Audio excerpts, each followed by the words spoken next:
Hello Ray guys! Good morning! Luto lang tayo ng lunch guys. No? Si Nico is nasa labas. Kinakat niya yung aming puno doon sa labas guys para gawin siyang panggatong para sa darating na winter. So nagluto lang ako ng mixed veg. Nanggaling yan lahat sa Habiki guys. Galing sa freezer. Tapos meron tayong rice dito guys. Tapos meron tayong lamb meat.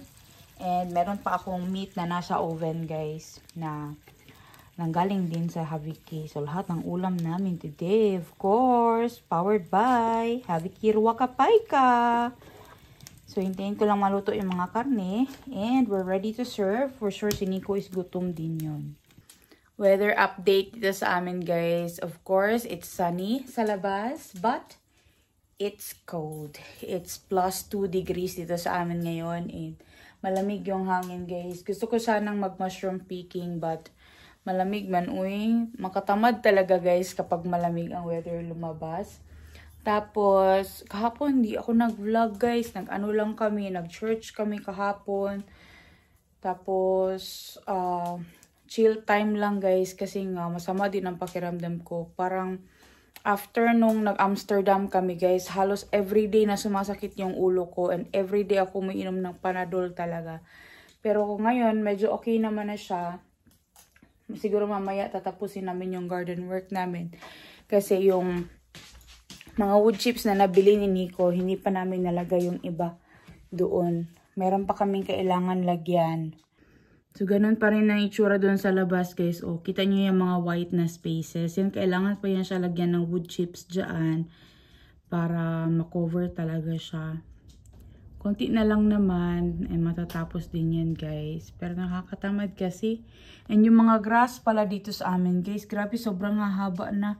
And yung, tawag nito, yung tanim na andoon, guys, o yung rhubarb, mahaba na siya, guys. Pwede ko na siyang actually i-pick yung iba dyan para dahan-dahan ko na siyang ilagay sa freezer. And of course, gagawa ako ng rhubarb pie. Kasi masarap yung rhubarb pie. Pero dapat merong strawberry. Meron pa ba kaming strawberry dun sa freezer? Kasi yung rhubarb at strawberry guys, they are very good pair talaga. Masarap kasi yung tartness ng strawberry na merong tamis. Tapos yung rhubarb is medyo maasim-asim din talaga siya guys. Kaya kailangan talaga siya ng pair. Yung kapares niya. And tapos lalagyan siya ng vanilla sauce sa taas. Ang sarap nun guys. Pero yeah, warm ang weather sa labas. And it's kind of nice weather though. Pero malamig na lang ang hangin. And nakakatamad lumabas guys kapag ganyan. Kaya nag-heat pa rin kami dito sa loob ng bahay. Or naglalagay pa rin kami ng panggatong dito sa aming oven. And nakakalibre tayo ng luto dyan. Ito na yung isang meat guys, na nilagay ko sa oven. Rolled meat siya. Para siyang, giniling siya na karne na rolled. Para siyang ginawang hamonado or ham. Ayan, so, sarap to guys. And napakabango ng amoy as in. Mga unata guys, ito na yung portion ni Nico. Kasi gutom yun. Papasok na rin daw siya dito sa loob ng bahay. Putol pa rin siya doon sa labas ng kahoy guys. Mga unata.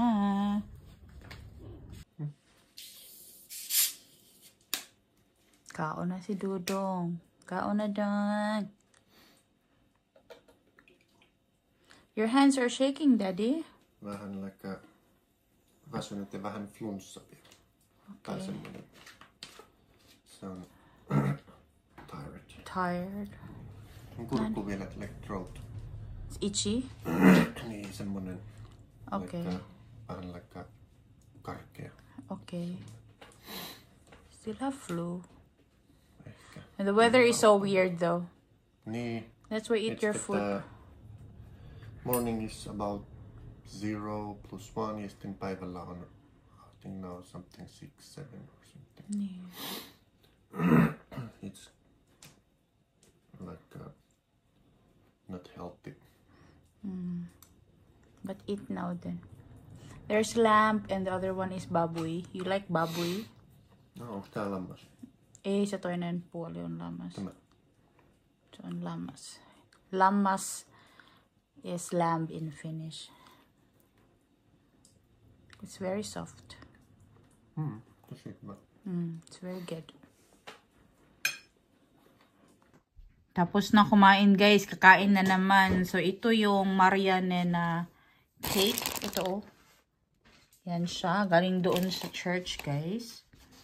So today pa namin siya makakain. So magagawa si Nico ng kape and magkakape kami. Ito yung pares sa ating coffee. Kape guys.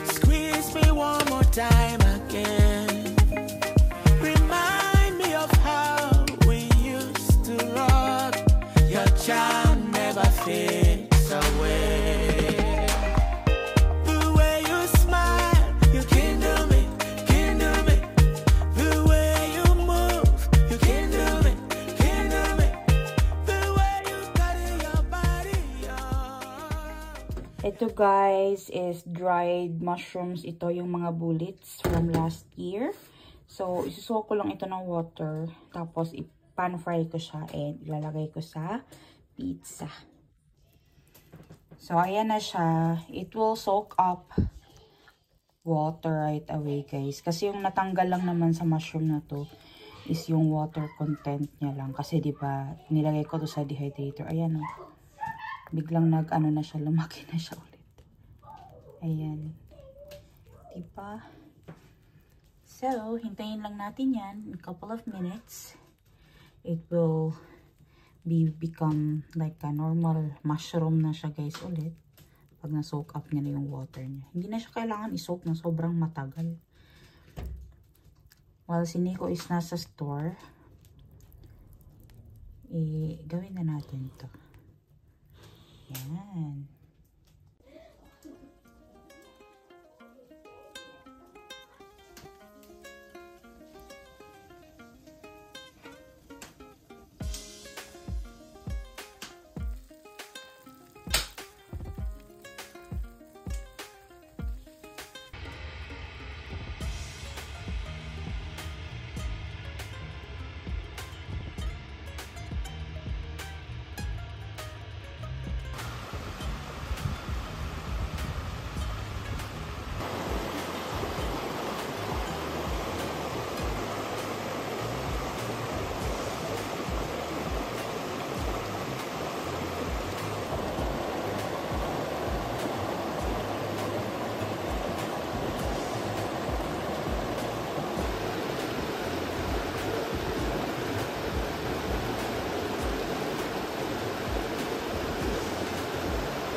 Alright guys, we finally bought something.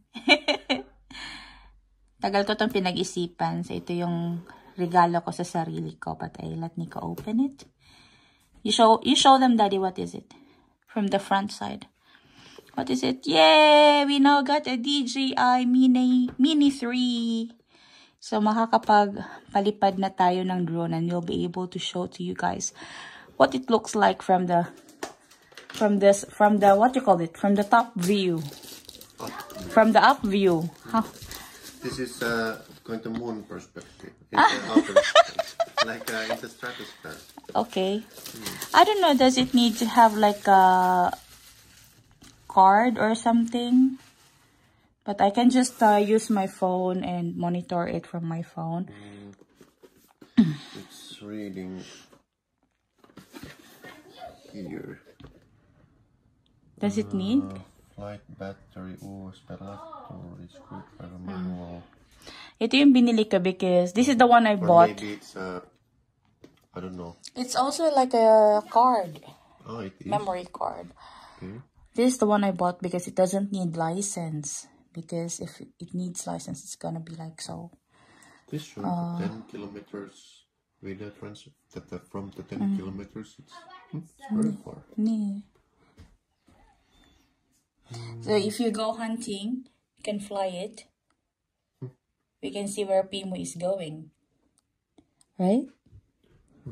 30. So here it is. I think we need to buy a bag for it, Daddy.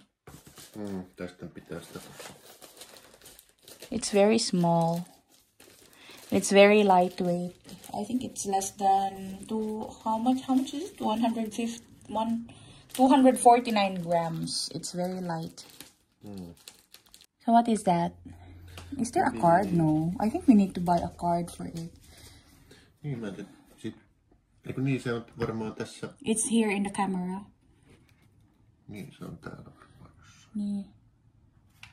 And the camera is it has a gimbal, Daddy. It's like moving up and down. There's a charge to activate the intelligent flight battery before using it the first time. It's need to charge, so it will activate. This is like a sleeping Beauty now. Like a state. Okay. And there's a charge, and then there's a card. But there's no card yet. I think we need to get a card. Can you search what kind of card need to be used for this thing? Yeah. So we can buy it. I think it's right there. Si Nico usually, guys, nagbabasa ng mga ganyan sa amin kasi I don't have the patience. Kaya siya na pinagbukas ko para maging interesado siya. This is working the -10. -10. Oh, my degrees? Temperature? To the 14. The 14. -14. -40? -10 to the plus 40 degrees. Niin, eli 40. Okay. No, jätetään tuonne. We need to have a bag.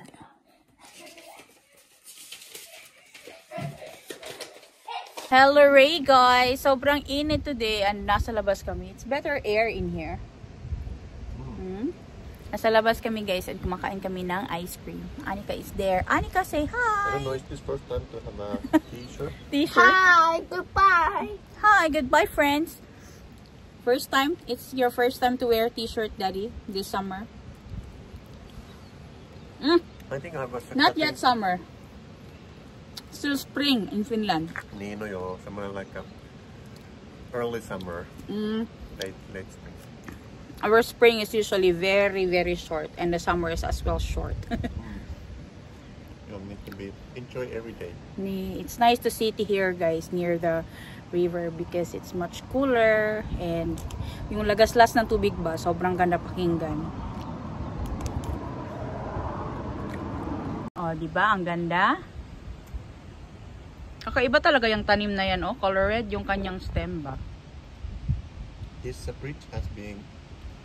This bridge? When I was still a kid, this has been so long. Even this is a wooden, they don't have a repair. Only what they have to do is maybe change this, what is the kaide?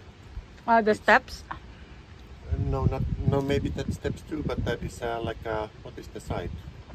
It's like a... The side rails. Nee. That's the only thing that they change. More than it's pretty same. So when you were still a small kid, it's been there. And I'm 37 now, so... Very long time.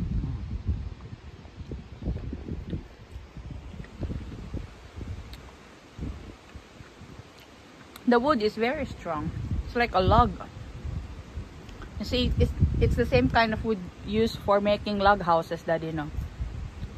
No, I think this is What kind of wood is like this? something maybe processed or chemical, something that it's like... Maybe it's for salt or something that you cannot get like Damage easily. Ang ganda, guys.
Kad ako guys, tingnan nyo yung nakita ko.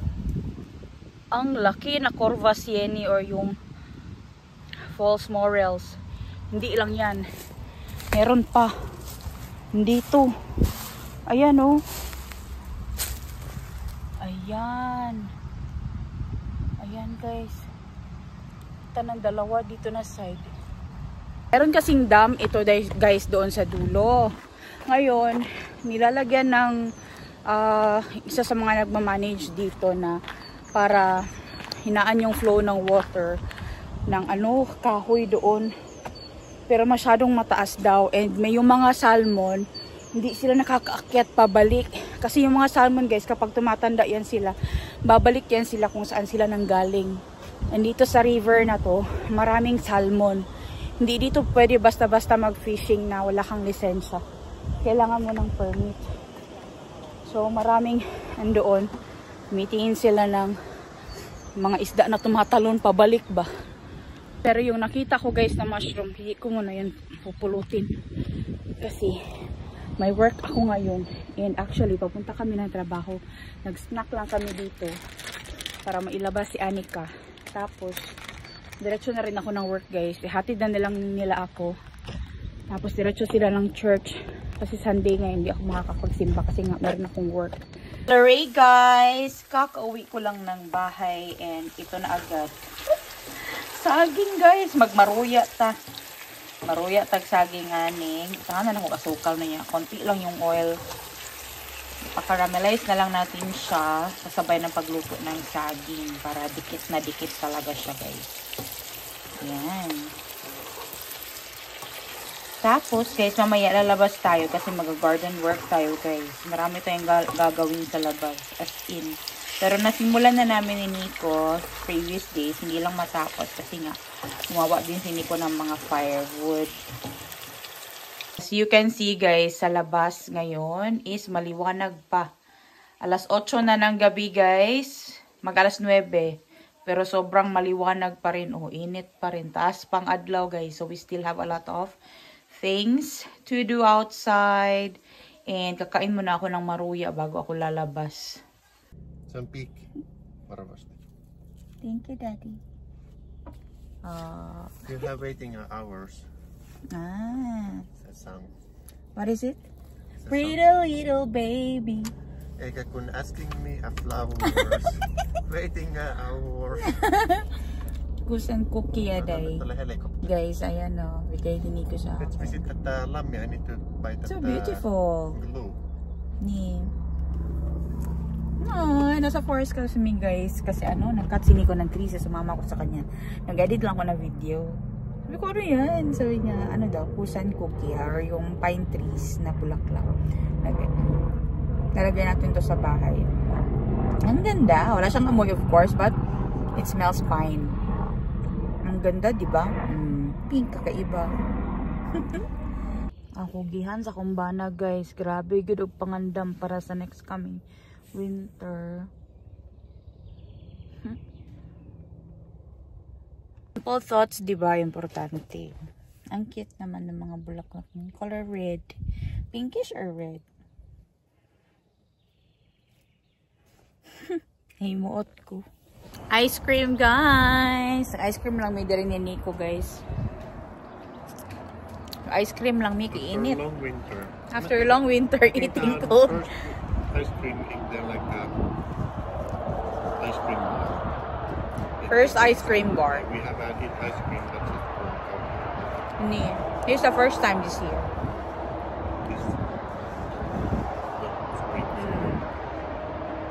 It's nice weather today. But yesterday was much warmer than today. Today is very windy. That's why we are staying here a little bit under the shade. Nara akong date guys. Oh, ice cream lang me. Cold and hot.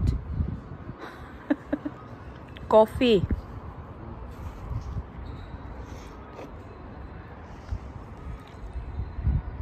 Guys, after namin doon kumain ng ice cream, nag-drive lang kami sa forest. Kasi nga naghanap kami ng forest na pwede kong pagkunan ng mushroom. Wala talaga kami makita guys. Pero sobrang ganda naman yung nakita namin. Tingnan nyo.